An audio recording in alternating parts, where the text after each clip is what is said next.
स्वामी स्त्री मिलन रे ही संतान माने जात हुअंती नले हुअंती नाही। किंतु आज हम माने जहा कि देखो तो जीसु को विषय रे बिना स्वामी को मिलन रे मध्य जीसु को जन्म आश्चर्य। एई जगत रे केही मध्य सेमती जन्म हेई नाहंती। ई पुरतन एम्बा मध्य एंती जन्म आजा सिडेर आजानेरु किंतु एंती प्रकार आए आज मेक्ति मानसु तोई बाता ब्रीसना पोडियासा मध्य जो बेनी माससु बेलेने सूचना सी बाजमासे सूचना वार्ता भाव क्वेस्तांजु गाब्रिएल दूत एआजी पेनु ई मोरियमन बाहतानी पांडामानी कथा में प्रथम 30 पोतानी ब्री साधना में मानसु ए सीधा सड़को साधना सुने जो दूत सेथिरे दूत तांकु कहिले आगो मरियम भय कर नाही कारण तुम्भे ईश्वर को छामुरे अनुग्रह पाइछ। हालेलुया। ई धरण बहुत इम्पोर्टेंट विषय अनेक लोकु ताका अनुग्रह पाडेर ए पुरतांत अनेक झियो सकामास अनेक कन्या सकामास अनेक स्त्री मत्य मास किंतु मरियम रोले इसे अनुग्रह पांजा मास आगो अनुग्रह पात्री ननगाटी गाब्रिएल दूत बेस्पिने जे तिना अतिकी सदा प्रभु ए मरियम बाहतानी इनु सालुमी ननगाटी बेस्ते ई जगतने जति की झियो सका जहा भी मासो ए मधे पेनु में पतनी मोरियम गाँ में नेगारे मासे तीरी ताली मासे पवित्र व्यक्ति मासे ऐसी बागा टिकी नंगाटी सदा प्रभु गाब्रिएल दूतो ए बेस्तेंजु मोरियमन बहतानी इनुसालु ए देही पवित्र लोकुताली काता बेनारी एरन बहतानी इनुसालु दूत सीधा सड़क सदन एरानी बेस्पिने जे सिवागा आगो अनुग्रह पात्री देखंत इसे जेडा नोबा पान भी माने मरियम ए डेलितानी आज मध्य मेहपी माना 31 पोतनी ब्रीस आज माने एम्बा सीधा सड़क दूत एरानी बेस्पी माने जो इनो इना यदि आउ देखो तुम्बे गर्भधारण करी गोटे पुत्र प्रसव करिवो ओ ताहांको नाम कौन देव जीसु बोली दे देव संभव विषय नुह बिना स्वामी को मिलन रे दूत डायरेक्ट आसी तांको कहउछंती जे तुम्बे गर्भवती हेबो हे मरियम तुम्बे गर्भवती हेबो आउ जने पुत्र को प्रसव करिवो आउ ताहांकर नाम जीसु देव अर्थात जीसुंकर नाम स्वर्गरु दत्त हेइथिबा नाम जीसु तारी पदा सेंडेटी पेनु सीधा सड़क आंदी बेसा संजु गाब्रिएल दूतोई एयानी पदा जीसु ननगाटी टा दिने अगुले इनु बेसदी सतना नोले अन बेसा दुने गेनावा बेसा मासे पेनु बेसा मासी बागा जीसु ननगाटी इटी थी देखंत ने जो जीसु ननगाटे मध्य पदा इटा मु है काहे की एस्ता कि ब्रीसा जमाने प्रेरित 4 अध्याय 12 पदानी ए पृथ्वी रे कौन से मनुष्य मानक मध्य रे नाम दिया जाई नहीं एस्तान बाहतानी कि एस्ता पाडेर जहां को ठारे कि तमे माने परित्राण पाइबो ए आकाश तले मनुष्य मानक मध्य रे आ कौन सी नाम दिया जाई नहीं कि दिया जीव मध्य नहीं नाइ मो बेंजा मादेर उमर जी सुनन पद इटाना बेंजादेर ना काहे कि स्वर्ग तारी पद जी सुनन बारी मध्य इटा मुपा दिए ने जति की पेनगानी लाकी बाई मने राजू बेंजिमा नासु यारु पेनगानी लाका नेरु यारी पेनगानी लज्जा सीन ढेंगिट का मने पदांगिना राम कृष्ण लक्ष्मण शिव इटका नेरना गणेश लाक गुले जति की लाका नेरु गुले ही दपदंगा रिटा मने इसे कानी पेनगा गेनाइबे पेनगा वास्तव रे संपूर्ण यार मनुष्य या लोकु तका पदांगा सीप का मने ऐसी बाग्या पदा इटाई मने किंतु जीसु तारी पदा स्वर्गडाई बाजमानी पदा जीसुंकर नाम स्वर्गरु दत्त हेइथिबा नाम सेथि निमंते जीसुंकर नाम केही मध्य रखिबे नाही भय करिबे ना ख्रीस्टान लोक मानक मध्य जीशुकर नाम किए देवटा शुणिच कि मु किंतु शुणी ना देखो आश्चर्य विषय नाम मध्य सदा प्रभु कही दूतों गाब्रिएल दूतों से निमंते से दूत आसी मरियम को डायरेक्ट कहीदेले तुम्भे गर्भवती हेबो आउ एक पुत्र प्रसव करिबो आउ ताहांकर नाम जीसु देव जेते बेले ताहा से कहीदेले तापरे से 32 पदरे मध्य कहीदेले कौन हेबो से बोली कहीदेले लेखा आइछि से महान हेबे ओ परतपरांक पुत्र बोली ख्यात हेबे देखंत परात्परंक पुत्र बोली ख्यात माने सदा प्रभु नीड़े मानी पेनु ताड़ा मिरे निनंगटे अंजु ख्यातवान एडेली तने एरे झियो मध्य आजिते ठीक कथा ताहले तो आनु विवाह गिया सिडेनु आनु पुरुष ए पुंजा सिडेनु इसी सिंह प्रकार आनु गर्भधारण आए इसी प्रकार आनु गर्भधारण आए एरे संभव आए ऐसी बागिने नंगाटी ए नेडे पोतान मध्य में मानसु ब्रीथ साजा माने तो 34 पोतान ए दे दूत प्रश्न गया माने इना ना किंतु मरियम दूत को कहिले एहा की परि हेबो मु तो पुरुष को कोन करे नाही जाने नाही किंतु से समय रे दूत ताहा को उत्तर देउछंती कोन बोली ना पवित्र आत्मा तुंब उपरे अवतरण करिवे ओ परात्परंकर शक्ति तुंब को आवरिबो एणु जे जात हेबे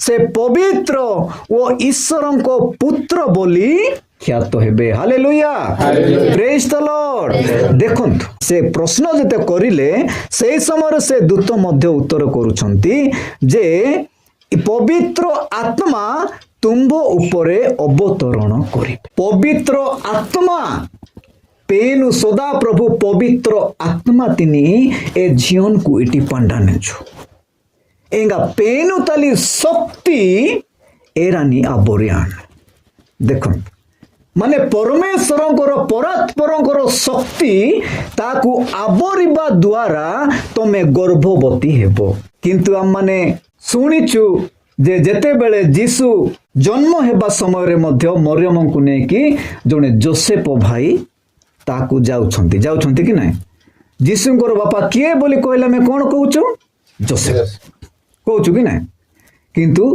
जोसेफ केवल साहाय्य करिबा पई से थिले जीसुंकर बापा किए हेबे ईश्वर ताहाको सहित सहवास कले किए कि ईश्वर पवित्र आत्मा से मरियम को आवरिबो तापर ईश्वरकर शक्ति ताहाको अटैक करिबो जो द्वारा से गर्भवती हेबे ताले पिता के हेबे ईश्वर पवित्र आत्मा को सहित से ताकू आवरिबो देखो जीसुंकर पिता किए ईश्वर सेति पाई से ईश्वरंकर पुत्र हालेलुया प्रेज द लॉर्ड आज ऐसी बागी बात नहीं में भी मानासु या जेते बेले एरानी बेस्पाई माने एरे आजिते जे तू पेनु ताड़ा मिरेजु जदि नाई हृदय तने ही गाड़ी आने जो नाई शरीर रे गाड़ी आने जो इधर गोटे भयंकर विषय बहुत ज्ञान बे मंजा दुखते जीवन दे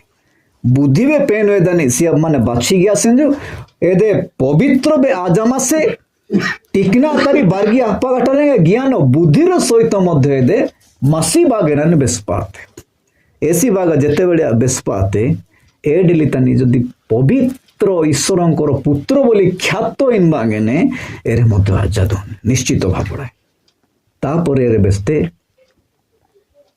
सीधा सड़क बेस माने नेट उपरतानी आज में मानसु शेष उपरतानी तथापि दे आदांगाई मासे किंतु बारोंडे मादी रोना एस्ता की बेसा माने जुदुतो नी आत्मीय एलिसाबेत मध्य इन आजा माने इन आजन गर्भवती आजा माने काहे के एस्तानी बंधिया इन बाइसे बांजा गटार इन बाइसे एरे इन आजा माने ना गर्भवती आजा माने एरे 6 मास आते ठे एरानी मध्य आनु बेसासे इमान बेसंजे एरानी मध्य ई दूतने सदाना बेसामासे किंतु एरानी एलिसाबेथ ताड़ा जामा मध्य मासेंजु जिखर्यो बुझियातस एसी बागने दे संभव गर्भ निश्चित मध्य हेई पारिबो प्रभु कहबा द्वारा किंतु ମରିୟମଙ୍କର ସ୍ୱାମୀ ସେତେବେଳକୁ ନଥିଲେ। କେବଳ ଯୋସେଫଙ୍କ ସହିତ ବିବାହ ନିର୍ବନ୍ଧ କେବଳ କରାଯାଇଥିଲା। ମରିୟମ ସେ କଥା ସବୁ ବିଷୟ ଯେତେବେଳେ ଦୂତ କହିଲେ ଇଏ ନିଶ୍ଚିତ ଭାବରେ ରାଜି ହେଇଗଲେ। ଠିକ ଅଛି, ମୁଁ ପ୍ରଭୁଙ୍କର ଦାସୀ। 38 ପଦ ପଢିଦିଅ, ଶେଷ ପଦରେ କଣ ଲେଖା? ଏଥିରେ ମରିୟମ କହିଲେ, ଦେଖନ୍ତୁ ମୁଁ ପ୍ରଭୁଙ୍କ ଦାସୀ, ଆପଣଙ୍କ ବାକ୍ୟାନୁସାରେ ମୋ ପ୍ରତି ଘଟୁ। ତାହାପରେ ଦୂତ ତାଙ୍କ ନିକଟରୁ ପ୍ରସ୍ଥାନ କଲେ। Hallelujah, hallelujah. ଦୂତ ତାହା ନିକଟରୁ ପ୍ରସ୍ଥାନ କଲେ। ଦେଖନ୍ତୁ ମୁଁ ପ୍ରଭୁଙ୍କର ଦାସୀ, ଆପଣଙ୍କର ବାକ୍ୟ ଅନୁଯାୟୀ ମୋ ପ୍ରତି ଘଟୁ। ପ୍ରଭୁଙ୍କର ଶକ୍ତି ତାଙ୍କୁ ଆବରିଲେ। ତାପରେ ସେ ଗର୍ଭବତୀ ହେଲେ। କେଉଁ ଝିଅମାନେ ହଁ କହିଥାନ୍ତେ? ସେ ବୁଦ୍ଧି ଜ୍ଞାନରେ ଥିବା ଝିଅ ଆଉ ପବିତ୍ର ଝିଅ, ନିଷ୍କଳଙ୍କ ଅନିନ୍ଦନୀୟ ଝିଅ ହେଇଥିବାରୁ ସେ ହଁ କହିଲା। ଆଜିକାଲିର ଝିଅମାନେ ସେଟା କହିବେ ନାହିଁ।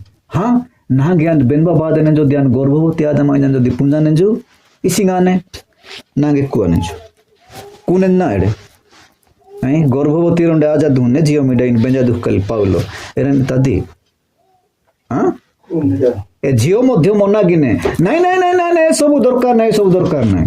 କାହିଁକି ବେଲେ ସାଜ ଅନୁସାରେ ମାସେ ମଶାଙ୍କ ସାଜ ଅନୁସାରେ ଯେଉଁ ଯଦି ଗର୍ଭବତୀ ହେଇଥିବାର ଜଣା ପଡ଼ିଲା ସେ ବ୍ୟଭିଚାରିଣୀ ବୋଲି ତାକୁ ଧରାଯିବ। ତାପରେ ତାକୁ କ'ଣ କରାଯିବ? ପଥର ମରାଯିବ, ତାକୁ ମରା ଦିଆଯିବ। କିନ୍ତୁ ଦେଖନ୍ତୁ, କିନ୍ତୁ ଏ ବ୍ୟକ୍ତି ଝିଅଟା ହଁ କହିଲା। କାହିଁକି? ଈଶ୍ୱରଙ୍କର ପୁତ୍ର ଜନ୍ମ ହେବ ତ ମୁଁ ନିଶ୍ଚିତ ହଁ କହିବି। ସେ ବୁଦ୍ଧି ବିବେକ ଥିବା ଯୋଗୁଁ ସେଟା ସିଏ ହଁ କହିଲା। ସେତିକିରେ ନୁହଁ, ତାପରେ ଆହୁରି ଅନେକ ବିଷୟ ସେ ଦୂତ ତାହାକୁ କହିଲେ, ଯାହାକି ଲେଖାଯାଇଅଛି। କେତେରେ ଲେଖା ହେଇଛି? 32 ପଦରେ ଆକା। ସେ ପରପରକ ପୁତ୍ର ବୋଲି ଖ୍ୟାତ ହେବେ। ପ୍ରଭୁ ଈଶ୍ୱର ତାହାଙ୍କୁ ତାଙ୍କ ପିତା ଦାଉଦଙ୍କ ସିଂହାସନ ଦାନ କରିବେ। କ'ଣ କରିବେ? ଦାଉଦଙ୍କର ସିଂହାସନକୁ ତାକୁ ଦାନ କରାଯିବ। ଆଉ ସେ କ'ଣ କରିବେ? ଲେଖା ହେଇଛି 33 ପଦରେ। ସେ ଯାକୁବ ବଂଶ ଉପରେ ଯୁଗେ ଯୁଗେ ରାଜତ୍ୱ କରିବେ। ପୁଣି ତାହାଙ୍କର ରାଜତ୍ୱ ଶେଷ ହେବ। ଶେଷ ହେବ କି? ଏବେ ରାଜତ୍ୱ କହିଲେ ରାଜାମାନେ, ଯେଉଁମାନେ କି ଏବେ ଶାସନ କରୁଛନ୍ତି ରାଜାମାନେ। ଏବେ ତ ରାଜାମାନେ ଆମଙ୍କର ବସିଛନ୍ତି। ସେଣ୍ଟ୍ରାଲରେ ବସିଛି ମୋଦି, ଆମର ଓଡ଼ିଶାରେ ବସିଛି କିଏ ମୋହନ ମାଝୀ, ଆମ ପଞ୍ଚାୟତରେ ବସିଛି ସରପଞ୍ଚ ପ୍ରତାପ। ଏମାନେ ବି ଜଣେ ଜଣେ ରାଜାମାନେ। କେତେ ବର୍ଷ ପାଇଁ ମାନେ ରାଜାମାନେ? 5 ବର୍ଷ ପାଇଁ।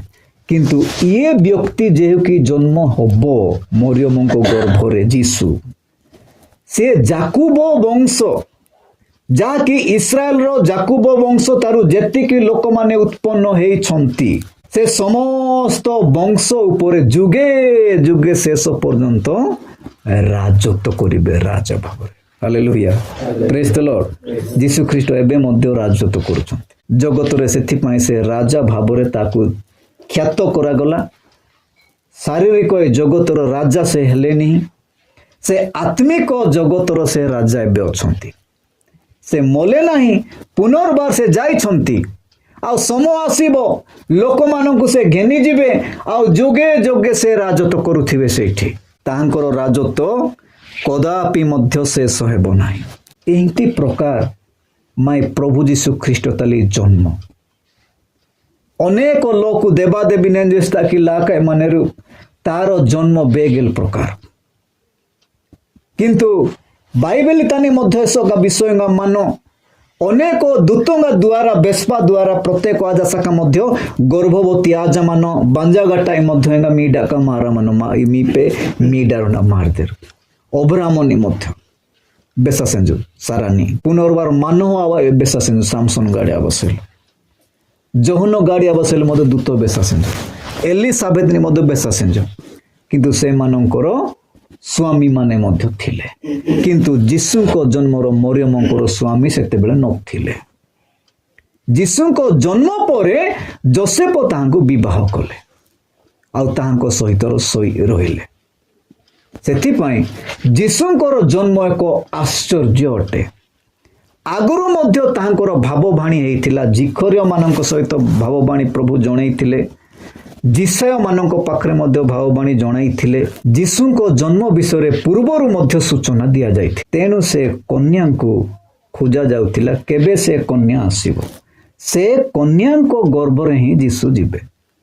ମରିୟମ ଏତେ ପବିତ୍ର ବ୍ୟକ୍ତି, ସେ ଯେତେବେଳେ ଆସିଲେ ପ୍ରଭୁ ତାହାଙ୍କୁ ବାଛିଲେ ଆଉ ତାହାଙ୍କ ଗର୍ଭ ଦ୍ୱାରା ଯୀଶୁଙ୍କୁ ଜନ୍ମ ହେଲା। ଆଉ ସେ ଆଜି ଉଦ୍ଧାରକର୍ତ୍ତା ବୋଲି ଖ୍ୟାତ ଅଟନ୍ତି। ହାଲେଲୁୟା। ତେଣୁ ସେ ପ୍ରଭୁ ଯୀଶୁ ଖ୍ରୀଷ୍ଟଙ୍କୁ ଆମମାନେ ପାଇଅଛୁ। ଆମମାନଙ୍କର ସାଧାରଣ ପରମେଶ୍ୱର ନୁହନ୍ତି। ଏହି ପରମେଶ୍ୱର ଯୀଶୁଙ୍କର ନାମ ସ୍ୱର୍ଗରୁ ଆସିଛି ଆଉ ଈଶ୍ୱରଙ୍କର ପୁତ୍ର ବୋଲି ସେ ମଧ୍ୟ ଖ୍ୟାତ ଅଟନ୍ତି। ତେଣୁ ଏହି ପରମେଶ୍ୱରଙ୍କୁ ପାଇଥିବା ହେତୁ ଆମ୍ଭେମାନେ ମହା ଆନନ୍ଦର ସହିତ ତାହାଙ୍କୁ ଭୟ କରି ତାହାଙ୍କର ଆଜ୍ଞା ମାନି ଆମମାନେ ଚାଲିବା ଆଉ ପ୍ରଭୁଙ୍କର ଆଶୀର୍ବାଦ ମଧ୍ୟ ଅନେକ ଆମମାନେ ପାଇବା। ଅଧିକ ମୁଁ ଆଉ ବାକ୍ୟ ଆଲୋଚନା କରିବି ନାହିଁ। ଅଳ୍ପ ବାକ୍ୟ ଶିକ୍ଷା ଉପରେ ପ୍ରଭୁ ଆଶୀର୍ବାଦ କରନ୍ତୁ। ଆମେନ୍।